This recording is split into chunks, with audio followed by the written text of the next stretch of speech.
Magandang araw mga kaibigan. Bigyan natin ng reaction, opinion itong post JMA News.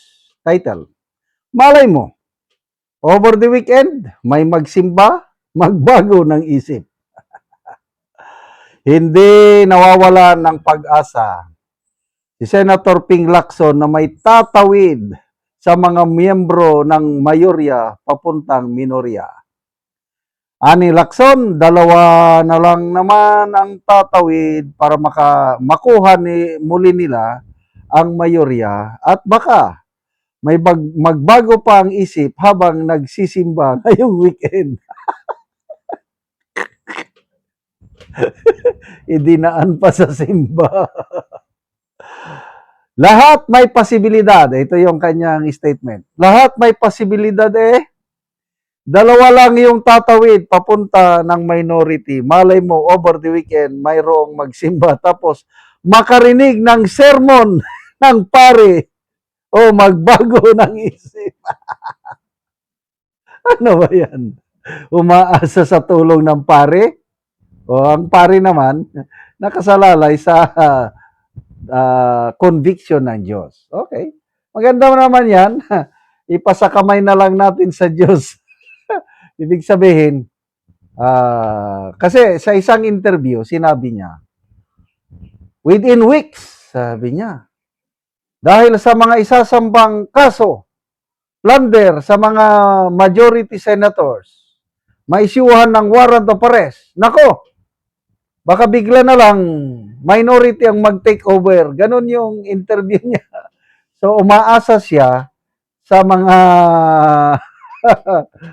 warrant of arrest.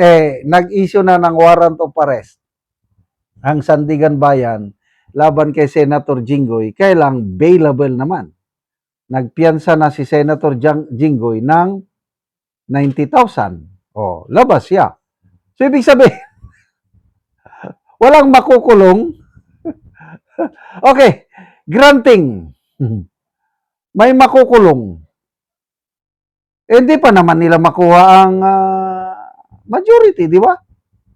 Kahit sabihin na lang natin, makulong si Senator Jinggoy, makulong si Senator Marcoleta, paano nila makuha ang majority? Kailangan talaga may tatawid. Kahit ipakulong nyo lahat, kung walang tatawid, hindi ninyo makukuha ang majority. Yan po ang masakit na katotohanan. Okay, tingnan natin ang reaksyon ng taong bayan.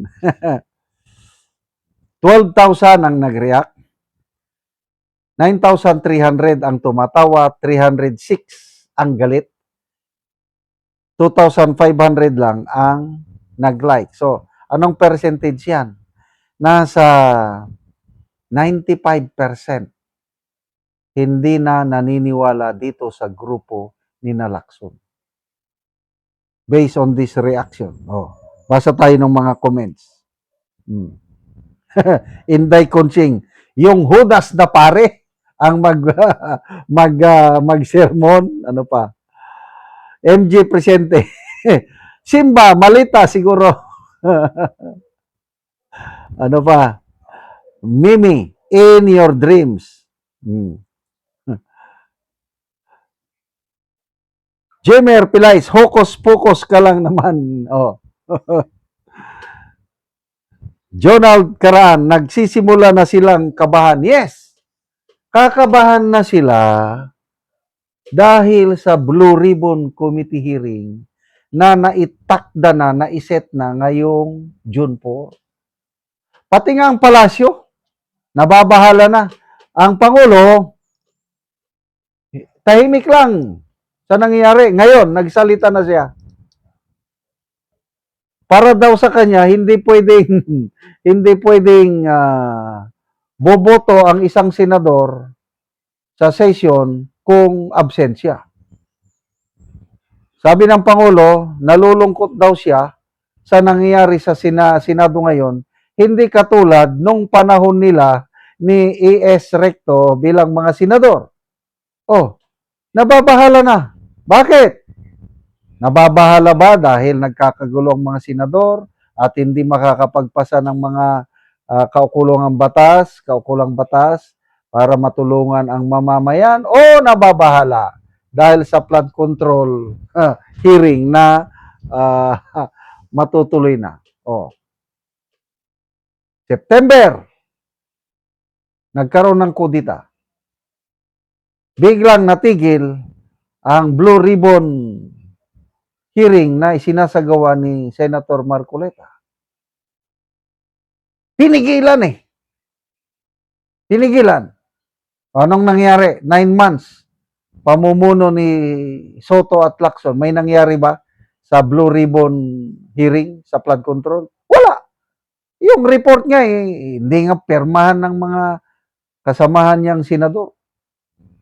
O ngayon, dahil may kaguluhan sa Senado, nagkudita, SP Cayetano ang namumuno, wise move ang ginawa ni SP Cayetano, nag-create siya ng subcommittee sa Blue Ribbon, pangungunahan ni Senator Marcoleta, at June 4, ipapatawag na ang Brave 18 Marines.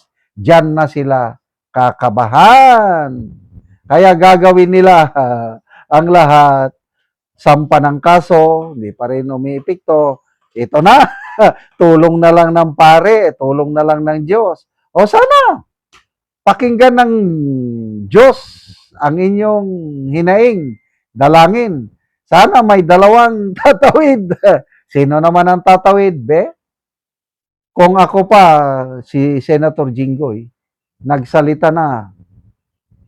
Ipagdasal po natin si Senator Jinggoy. Sabi niya, if this is the price I have to pay for standing for the principles that I believe in, so be it. Ikulong niyo ako. Kulong! Salamat. Answered prayers ng warrant of arrest ni Senator Jinggoy is bailable. Ipagdasal po natin na hindi maaprubahan ang plunder case na isinampa kay Senator Jinggoy kasi delikado yung plunder, non-bailable. Pagdasal natin, buo, hindi mabubuwag ang Brave 13 kahit ilang pari pa yan na magsermon. If God is with us, who can be against us? Diba yun ang nakasulat sa Biblia? I believe God is with the Brave 13 senators. Mabuhay po kayo, Brave 13. Salamat mga kaibigan sa inyong pagsubaybay sa channel nito. Nakakatulong kayo ng malaki sa tribong talandig ng Bukidnon dahil ang income natin sa channel na ito is pantulong po sa tribo. Namimigay tayo ng libreng yero at pako para makapagpatayo sila ng mas maayos na tirahan. Panoorin nyo ang video na ito. Na anak ko diri sa balay sa tabangan ng Mugero. So mauna ni ang itsura sa iyang balay. Kawayan lang o nagliki na gani. So gaulan na nagyud ni umulan kay gabok naman.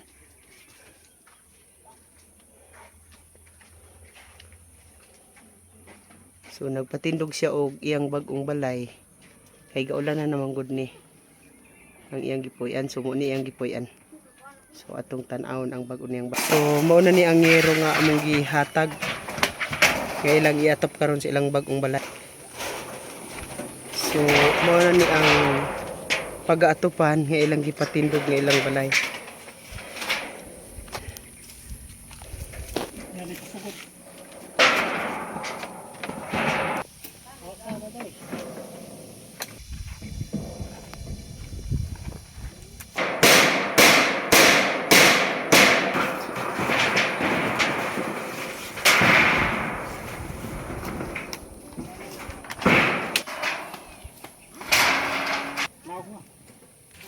O karon humanagid sa pag-atop.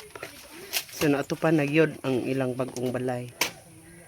Pasalamat ko sa Ginoo ug sa aning naghatag aning sin ug sa kadugay sa panahon sad nga guba na akong atop nga kawayan ra nailis na ginako ang akong bag-o karon nga balay ug sin na gid ang iyang atop.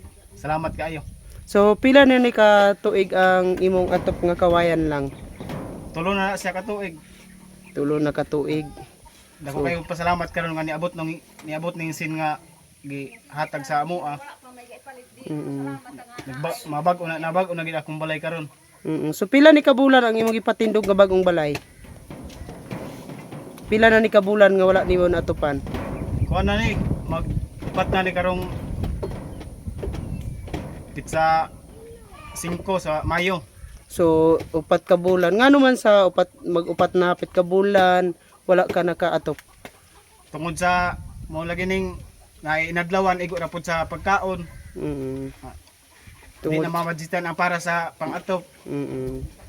So lisod gyud. Lisod kayo kayong panginabuhi karon.